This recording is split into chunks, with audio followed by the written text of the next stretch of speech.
గాంధీ కుటుంబానికి చాలా కీలకమైన స్థానాలు అమేథీ, రాయ్బరేలీ. 2019లో రాయ్బరేలీ నుంచి సోనియా గాంధీ గెలిచారు. అమేథీ నుంచి రాహుల్ గాంధీ ఓడిపోయారు. అయితే అమేథీతో పాటు ఆయన కేరళలోని వాయనాడ్లో కూడా పోటీ చేయడం వల్ల పార్లమెంట్లో ఉండగలిగాడు. అమేథీలో బీజేపీ అభ్యర్థి కేంద్ర మంత్రి స్మృతి ఇరానీ రాహుల్ గాంధీకి 2014లో కూడా రైవల్ ఆమె విజయం సాధించగలిగింది. అయితే ఇప్పటి వరకు అమేథీ, రాయ్బరేలీలో ఎవరు పోటీ చేస్తారో ఇప్పటికీ కాంగ్రెస్ ప్రకటించలేదు. రాయ్బరేలీలో సోనియా గాంధీ చేయదు, ఎందుకంటే ఆమె రాజస్థాన్ నుంచి రాజ్యసభకు ఎన్నికయ్యారు. ప్రత్యక్ష రాజకీయాలను ఆమె వదిలేశారు కనుక ప్రత్యక్ష ఎన్నికల్ని. సో ఆమె రాయ్బరేలీ నుంచి పోటీ చేయరు. ఈ 2 సీట్లు కనుక గాంధీ కుటుంబం పోటీ చేయకపోతే చాలా నెగిటివ్ ఇంపాక్ట్ వస్తుంది. అంటే యూపీలో బీజేపీ కంచుకోటలో బీజేపీని ఎదుర్కోవటానికి కాంగ్రెస్ అధినాయకత్వం ప్రిపేర్డ్గా లేదు అన్న సాలిడ్ మెసేజ్ వెళ్తుంది.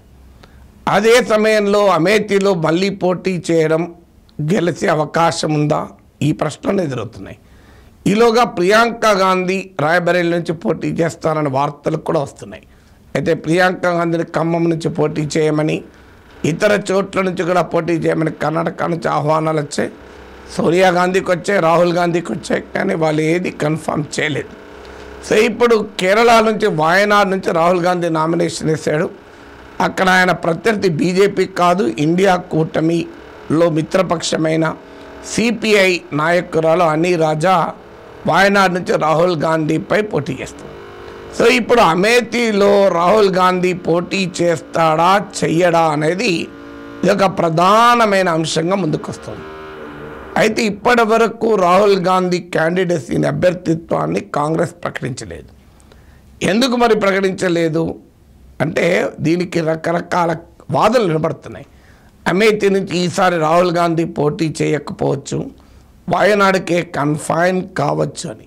ఈలోగా ప్రియాంక గాంధీ భర్త రాబర్ట్ వద్రా కూడా తాను కూడా ఎన్నికల్లో పోటీ చేయాలన్న ఆసక్తిని చూపాడు. ఒకవేళ నేను చేయాలనుకుంటే నన్ను గెలిపించడానికి అమేథీ ప్రజలు ఉవ్విల్లుతున్నారని స్టేట్మెంట్ ఇచ్చాడు. దాంతో అమేథీ నుంచి రాబర్ట్ వద్రా దిగుతారా, ఆ కుటుంబ సభ్యుడే గనక, అల్లుడే గనక అనే చర్చ కూడా మొదలైంది. అయితే నాకన్నా ముందు ప్రియాంక గాంధీ పార్లమెంట్లో ఉండాలని కోరుకుంటున్నాను అని కూడా రాబర్ట్ వద్రా వ్యాఖ్యానించాడు. సో అందువల్ల అమేథీ నుంచి మరి రాహుల్ పోటీ చేస్తారా లేదా, ప్రియాంక రాయ్బరేలీ నుంచి పోటీ చేస్తారా లేదా, రాబర్ట్ వాద్రాను పోటీ చేస్తారా? అయితే కాంగ్రెస్ నాయకులు ఎవరు కూడా రాబర్ట్ వద్రా స్టేట్మెంట్ను ధృవీకరించలేదు. ఆఫ్ ద రికార్డ్ చెప్పింది, అసలు అలాంటి చర్చ కూడా లేదు. అది ఆయన ఏదో అభిప్రాయాన్ని వ్యక్తం చేస్తారని కూడా వార్తలు వచ్చాయి. ఈలోగా గత ఉత్తరప్రదేశ్లో సమాజ్వాదీ పార్టీతో కాంగ్రెస్ అలియన్స్ కూడా కుదిరింది.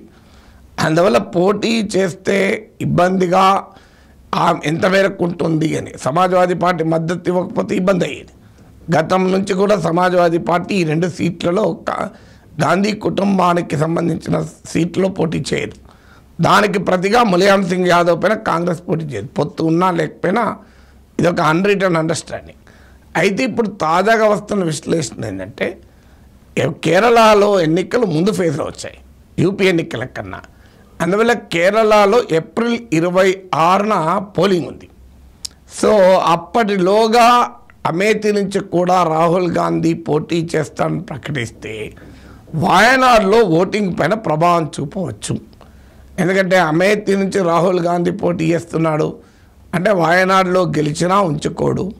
మేము 4 లక్షల మెజార్టీతో లాస్ట్ టైం గెలిపించాం, ఇంత భారీ మెజార్టీతో గెలిపించినా మళ్ళీ 2వ సీట్ ఎందుకు కోరుకుంటున్నాడు రాహుల్ గాంధీ? వాయనాడ్లో గెలవడన్న అనుమానం ఉందా? ఎందుకంటే సిపిఐ చాలా బలమైన అభ్యర్థిని పెట్టారు.